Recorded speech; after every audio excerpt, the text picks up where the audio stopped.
Hey, it is Monday, and you know what that means. It's another episode of Snipes and Stripes Weekend Edition. We got a lot to fit into the next 20, 30 minutes. Phenomenal hockey over the weekend, but we'll get into that in a second. Want to thank our sponsors, Whiskey in the Wild, Jeremy Roenick's Whiskey. Please go out and give it a try. It's absolutely fantastic. Also to Protected Neck Guards, my new neck guard company that I have started with Ray Burley, the longtime trainer, medical trainer with the St. Louis Blues. Also, thank you to Bet Online. Bet Online is your number one source for all your summer sports this season, from MLB, golf, NBA, NHL playoff stats. All the latest stats, news, and scores available to follow your favorite teams. Get the latest odds and lines, including the latest team matchups, player props, and odds on just about every sport out there. Head to the website today or use your mobile device to get in on the action. Bet Online, where the game starts. Thank you very much for the support all year to Bet Online. Also, belated happy Mother's Day to all the great moms out there. I know my mom when I was growing up as a kid in New Brunswick, Canada, early mornings getting me to the rink, and always at my every hockey game, baseball game, always there to support me. So shout out to our moms, and I hope you had a great Mother's Day. I think the second round of the playoffs has been to me the best second round that I can remember in the last 2 or 3 years. The matchups are phenomenal. Boston, Florida, Rangers, Carolina, Vancouver, Edmonton, Dallas, Colorado. Tremendous matchups, and I think the level of play has just been phenomenal. It's been exciting. It's been physical. Uh, Maybe a little too physical for some teams. And I want to get into first of all the first series that I want to discuss is the Boston Florida series. Boston was up 2-0 yesterday, and I looked at my son and I said, I still think Florida will win this game. Florida, they are too good. They're a better team. Do I think Boston deserved a better fate yesterday? Absolutely. Do I think this could be a 2-2 series? 100%. But Florida is just too deep, too strong from their first line to the fourth line, their back end. And it's just a really well constructed hockey club. Bill Zito, the general manager there, has done a tremendous job the last few years. And but there was a play yesterday. Before I get into the controversial goal, I want to talk about Sam Bennett play. Sam Bennett hit on Brad Marchand, and for whatever reason, for different reasons, nobody saw the other angle that we just saw that TNT put out yesterday just before the game. And for the 48 hours leading up to that, we could only speculate. This showed the other angle. Marchand goes in to hit Bennett, and you assume that Bennett punched him in the head, but you know what happens when you assume, you make an ass out of you and me. So you couldn't really tell what happened. We see the other angle yesterday from TNT, and it clearly shows that as Marchand comes in, Bennett gives him a punch to the head. Listen, I would take Sam Bennett on my. I'm not criticizing Sam Bennett, okay? I would take Sam Bennett on my team every day, all day, every year. The guy's a playoff performer. He's exactly the type of player you need in the playoffs. We saw what he did in Toronto last year. He just ran rampant over the Maple Leafs, and Florida is a bully. Florida bullies teams. They bullied Toronto last year. They're bullying Boston this year. But when I saw that play, listen, George Peros is a friend of mine. I just saw George in St. Louis a few weeks ago. And I even said to him, I said, hey, Sometimes I'm probably a little too negative towards Department of Player Safety. I apologize. And because I respect George. George is like one of the nicest guys you'd ever meet. I have the utmost respect for him and for Damien Echeverry that also works in the Department of Player Safety. But what I don't understand, and I have a tough time, and I was in the league a long time, so maybe I should have a better understanding. But you have a third or fourth line player that punches Marchand in the head. Marchand is the captain. He's the leader of that team. He's the second best player on the team, if not the first. It's either him or Pasta. And he's out for game 4, but Bennett's allowed to play. Like, I just have a tough time with that. I have a tough time with and I hate it when fans say, you know what, he should be suspended for as long as the player is hurt. Sorry, that would never work. Guys would milk that, in one direction. Um, that would never work. But there's the evidence. He punched him in the head, and I hate when people say, "Well, Marchand gets everything he deserves." Well, yeah, Marchie does get everything he deserves. You know what? He gives it out. He takes it. But guess what? Brad has also served 7 or 8 suspensions. Is paid over $1 million in fines over his career. I think he's the most suspended and the most fined player in the history of the NHL. So guess what? Brad hasn't got away with everything. Brad's got away with a lot of stuff, but Brad also plays on the edge. And I don't have a problem with that. But he's paid the price. He's done his dues. He's had his suspensions. He's paid his fines. But you have Bennett playing in the game, and then it's never it always happens. It's the hockey gods. Of course it was going to happen. Sam Bennett scores yesterday in Boston, probably the most hated man in Boston right now. And he scores on what I think is a very, very, very controversial call. And once again, and I have to preface this because I know they're probably going to see it. I get it. Chris King, Rod Pasma, I love these guys. These guys do an unbelievable job in the situation room. They do. They do a tremendous job. The respect I have for them, because it's not an easy job. You're always going to piss off 50% of the fans every night in any decision you make. And but the rule is pretty clear. It it's and I want to pull it up here, is the where am I here? The the play with Brad Marchand, the puck's going in front of the net, and he Charlie Coyle is in front of him. Puck goes in front of the net. Sam Bennett comes in, gives a little cross check to Charlie Coyle. Not a vicious cross check. In the game, would you call a minor penalty? Probably not. Probably not.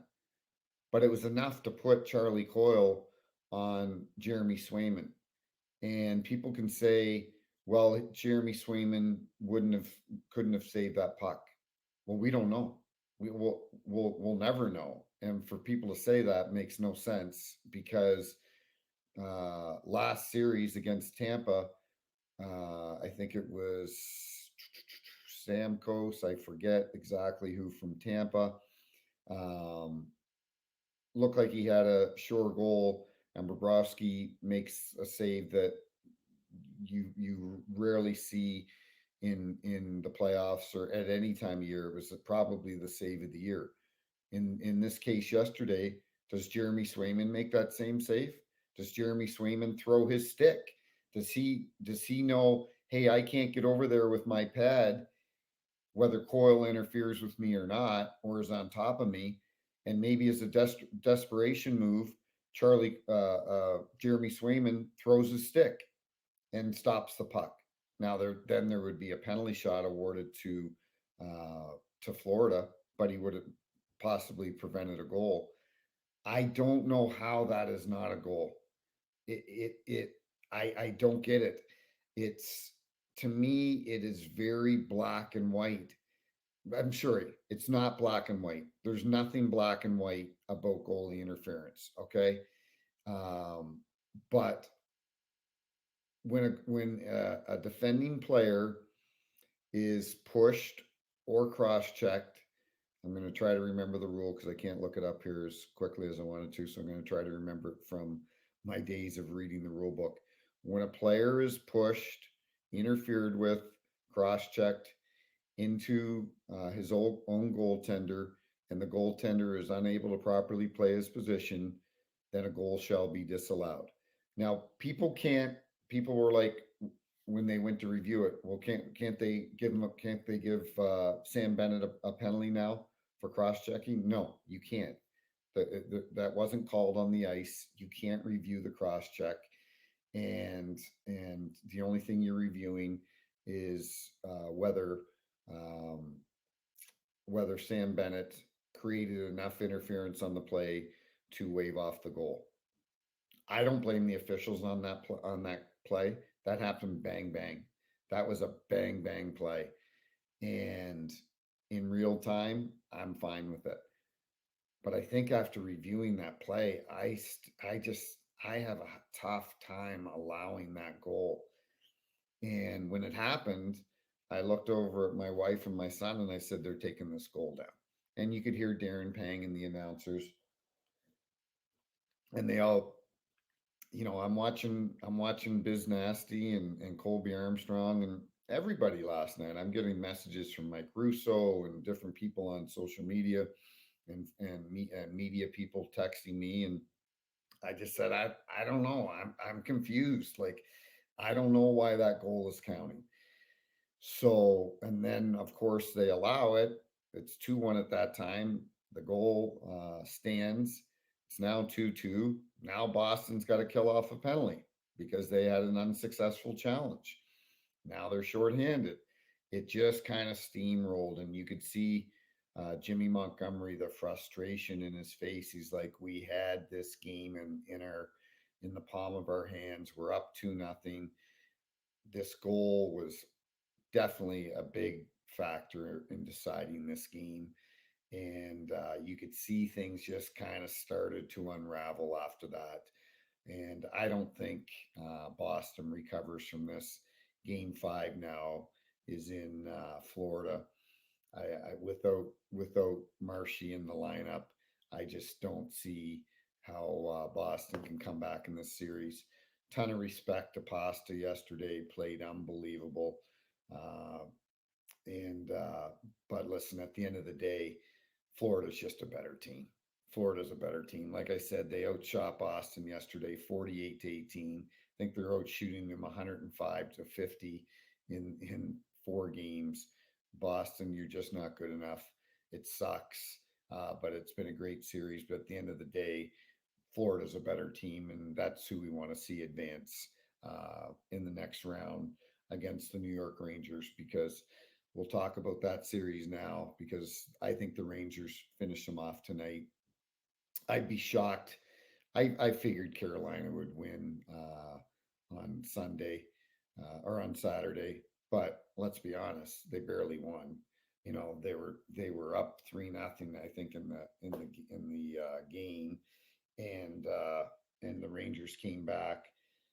Uh, Brady Shea had to score on a late power play for Carolina to win. Uh, Carolina's power play is 1 for 17. 1 for 17. You're not winning playoff rounds going 1 for 17. Um, Brindamore, I love Rod. I have a tremendous amount of respect for Rod. And, his name's been bandied about, the Toronto job and so on. Rod Brindamore is not getting the Toronto Maple Leafs job. I can tell you that right now. The two guys that are getting that job is Craig Berube or Todd McClellan. And my gut feeling and who I think deserves the job and is the right man for the job is Craig Berube. But as far as the Rangers, Carolina, I think the series is over tonight. I think the Rangers probably win 4-1, 4-2. They're just too good. This is a good Ranger team, man. Like I loved watching them in the regular season, but they have just brought it to another level in the playoffs. Vinny Trocheck, 12 points in the playoffs, 5 goals, 7 assists. This is a guy that had either a broken ankle or a broken leg, if I can remember. It was a brutal injury. And I don't want to say Carolina gave up on him, but kind of, I think everybody thought Vinny Trocheck's best days were behind him. And so shout out to Vinny because he is playing incredible right now. Alex Lafreniere wasn't a big fan, got to be honest. Um, but you know what? What do I know? I'm a referee. I didn't play the game, and but I've seen a lot of young rookies come in the league, and they come and go, and they just don't they might be highly touted. They might be a stud or a star in junior hockey, but playing in the NHL is a whole different animal. And some guys are able to make that adjustment and live up to the expectations. I wasn't so sure Alex was going to be able to do that, and good for him. You know what? The guy has played fantastic. He's got 4 goals. He looks comfortable in his own skin now, whereas in last year he didn't. And I think that's, you know what? I'm happy for a guy like him because sometimes the media, the fans, they're too quick to get on a player like that, and they expect him to come in the league and because they're high, they're drafted in the first round or first overall or what we're in the top 10 and their expectations on these players are really unreasonable. So I give him a lot of credit. Really happy. Um, Oh, Vinny Trocheck, when I mentioned his 12 points, he also had 25 goals and 52 assists this year. He had 77 points. That is unbelievable. On an already stacked team with the Breadman, with Zibanejad, with Kreider. Like this is a really good hockey team. Can you imagine if we get Florida and the Rangers? Like, I'm sorry, that's what's going to happen. We're going to have Florida and the Rangers. That is going to be one hell of a series. Like that is going to be an incredible, incredible conference finals. New York City, MSG, Madison Square Garden. When the Rangers, I've said it before, when the Rangers go deep in the playoffs, it is good for hockey. It's fantastic for ratings. The PR people and the people that work at the NHL headquarters, uh, they're just licking their lips because when the Rangers are going deep, the TV ratings are high, and this could be an incredible conference final. Tony D'Angelo,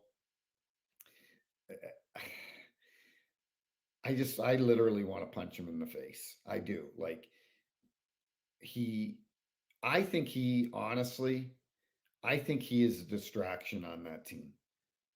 That Carolina team, the classy guys they have on there, in Brent Burns, Aho, Martinook. Jordan Martinook. People are like, Tim Peels. You always bring up Jordan Martinook. Yeah, I do. You know why? Because he's a guy that plays well in the playoffs. He's a grinder. He's a team guy. That's why he's on that team because he's loved by his teammates. He goes out and scores big goals when they need it. Those are the type of guys that you want on your team. I look at this Tony D'Angelo, and I guarantee you he is despised by his team. He was hated by them in Philly. He was hated by them in New York. There's a reason this mouthy yap piece gets shipped out because yes, he can play, he can play on the power play. He has an offensive side, upside to him, but I think the guy is just a distraction. He's standing there yapping in between the benches, and he takes his gloves off and sets them on the ice, and I guess is challenging the bench. And I'm like, come on, Tony, really? Dude, I don't even know if I've seen you in a fight unless the linesmen are in there first to break it up. So don't give me this tough guy act because I am not buying it. And I don't think anybody else is buying it. And I think when they look at you and they look at you do that, they think you're a joke. And I guarantee you the Rangers are going, this guy, like he just ignore him because he takes himself off his own game, I think. And I think he is, as I said a second ago, I think he's a distraction to that team. And I guarantee you, the players on that team, they don't like it. They don't like it. Like, man, just shut your yap and play hockey. We're trying to win a playoff series here. Shut your mouth and play hockey. So, anyway, I think that series is over tonight. As I said, I think the Rangers win 4-1, 4-2. So we'll see. Anyway, let's get to Dallas, Colorado. Jake Ottinger playing very well.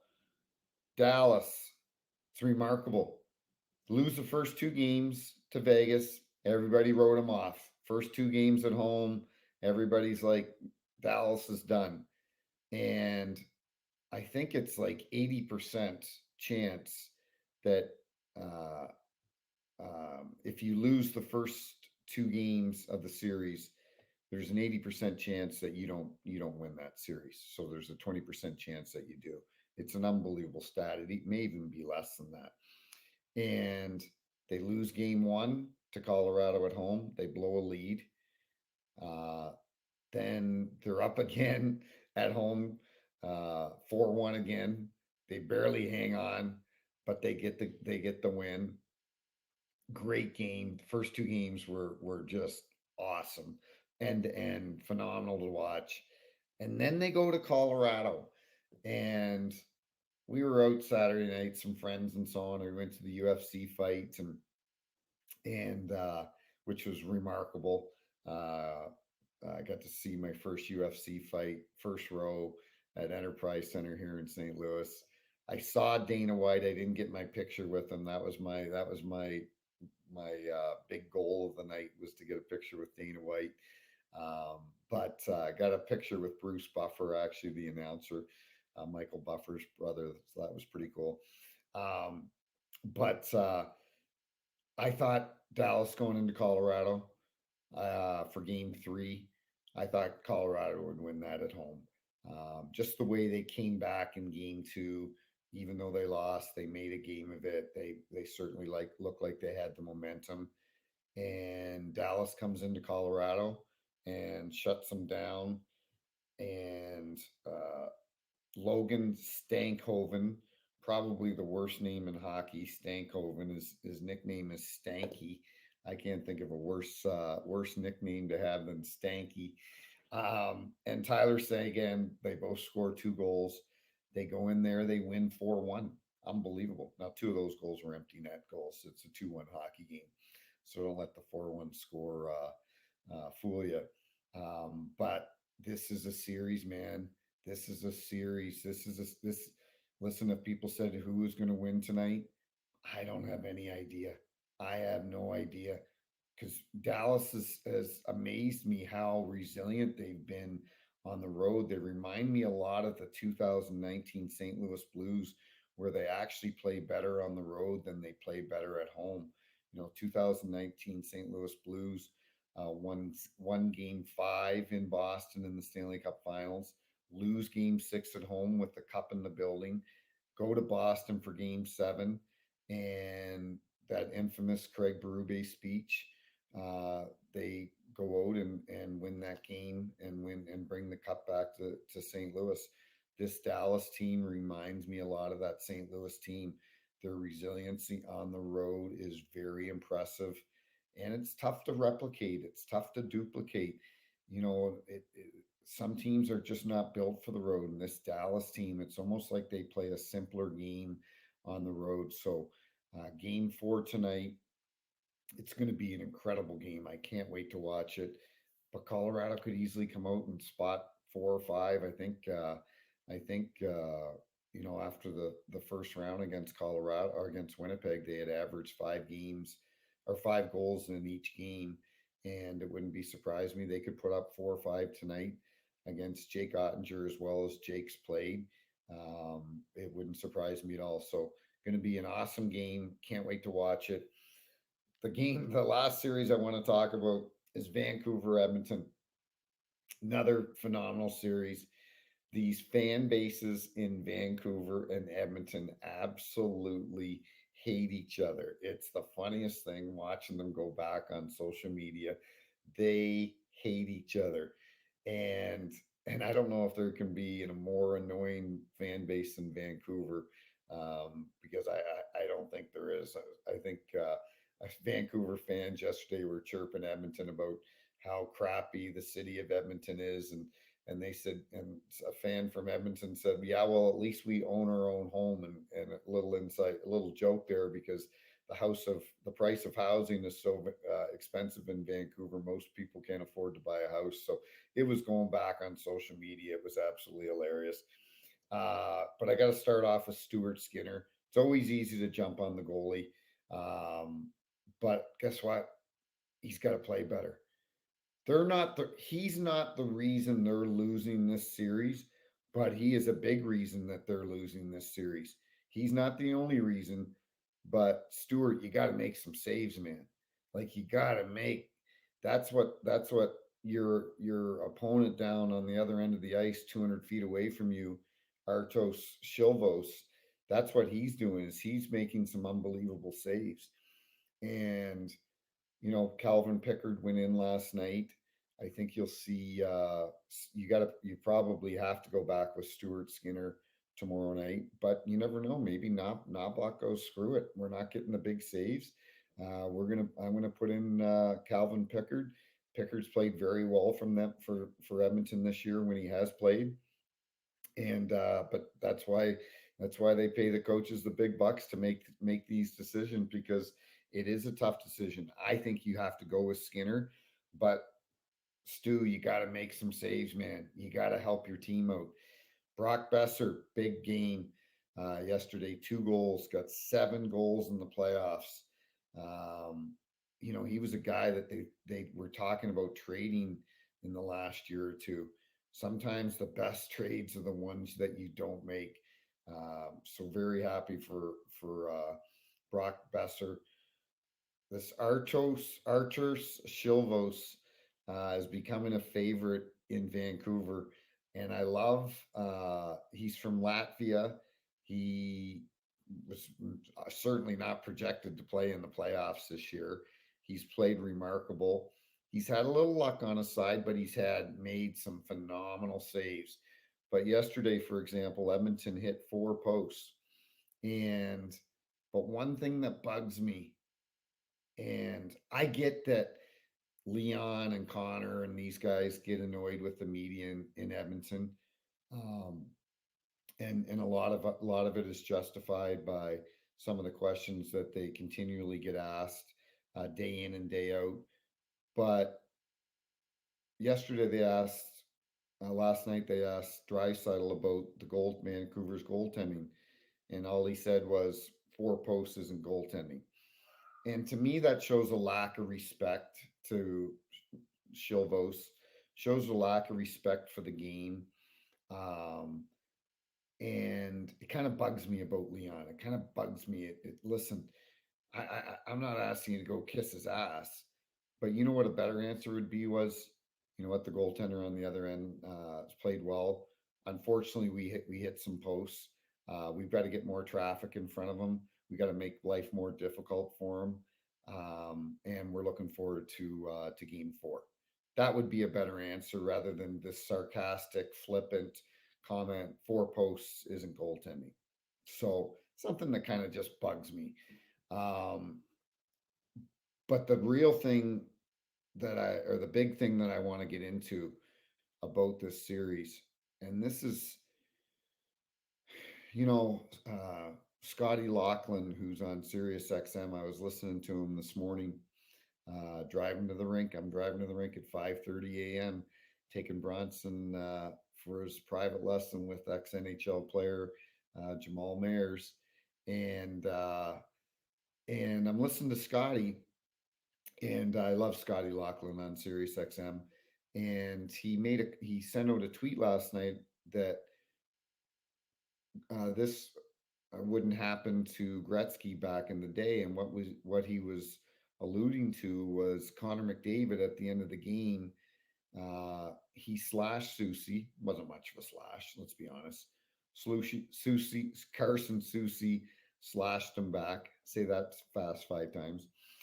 And then Zadorov, who is, listen, there is no question. I don't care what team it is of the 8 teams left. Nikita Zadorov is the best pickup out of any player at the trade deadline. This guy has been a stud. He's got 4 goals. Unfortunately, ran my buddy Evander Kane into the bench last night. The guy is a beast. I knew when he went there, Tocchet would absolutely love this guy, and this guy has been a huge reason for Vancouver's success so far. But I regress because I want to go back to the cross check. So Zadorov comes in, cross checks McDavid really like very hard in the back, in the lower back, buckles him. And as he's buckling him, Carson Susie, after slashing McDavid, now throws a cross check and cross checks McDavid right in the face. And Scotty and Gord Stellick on Sirius XM this morning, both of them said, and Gord said, and I love Gord Stellick, I could listen to him all day talk, is he said Carson Susie has to get suspended. He's got to get suspended. Whether it's a game or two, he's got to get suspended. He cross-checked the best player on the planet, Connor McDavid, in the face. And people can say, well, he was going to get him in the chest, and because of Zadorov's cross check, that's why he got him in the face. Well, you know what? Like my old longtime colleague Mick Magoo said, if my aunt had nuts, she'd be my uncle. Okay, so I don't give a shit whether he's fallen down, whatever the reason is. He cross checked him in the face. And the intent was to cross check him, whether it was to get him in the chest or whatever. But at the end of the day, he just cross checked the best player in the planet in the face. And Scotty was saying there would have been a bench clearing brawl if that had been back in the day with Wayne Gretzky. Now, rules have changed. We couldn't have a bench clearing brawl. Guys would be suspended for the rest of the series. The times have changed. That was 30 years ago. We get it, 40 years ago. But nobody even came in, really. Like Evan Bouchard. I'm standing there watching you. Are you freaking kidding me? You kept your gloves on? Your captain just got cross-checked in the face. Two-hand somebody. Punch somebody in the face. You didn't do anything. Nobody from Edmonton did anything. It's embarrassing. So, you know what? Edmonton, get your shit together, because I thought this was a series that Edmonton could win, but I think they're getting coached right now too by my buddy Rick Tocchet over Chris Knobloch. And Draisaitl can talk about 4 posts and blah, blah, blah. At the end of the day, Corey Perry's been invisible. He hasn't done anything so far in the series. Vancouver's depth is just so much more greater than Edmonton's. Their third and fourth line, they can grind you to death. Where Knobloch had to take a timeout with 2 minutes and 16 seconds to go so that he could give Connor and Draisaitl more rest, because they're just riding them like Seabiscuit, both of them. Like, you can't keep riding these guys. You've got to get secondary scoring. You can't expect McDavid and Draisaitl to win every game for you and to win the series. You can't. That's teams do not win Stanley Cups like that. Okay. Pittsburgh didn't win cups like that. Detroit didn't win cups like that. Montreal, uh, Boston. That's not how you win Stanley Cups. Is by two star players. Toronto can't get out of the first round, and they've got four-star players. Okay, you have to win with the depth. And Vancouver's depth is outplaying Edmonton's depth right now. So Edmonton, get your shit together. Third and fourth line, get your your button gear, because if not, this is going to be a short series. And let's see what happens with Department of Player Safety. Always a tough position for these guys, but I don't see how you can't suspend Carson Soucy. You can't have liberties like that being taken against the best player in the planet. So listen, great show this morning. Thank you to our sponsors, uh, Bet Online, uh, Protected, and Whiskey in the Wild. Also, thank you to Caffeine TV and Believe TV. And we will see you all Wednesday for another episode of Snipes and Stripes. Enjoy the games tonight. Thank you.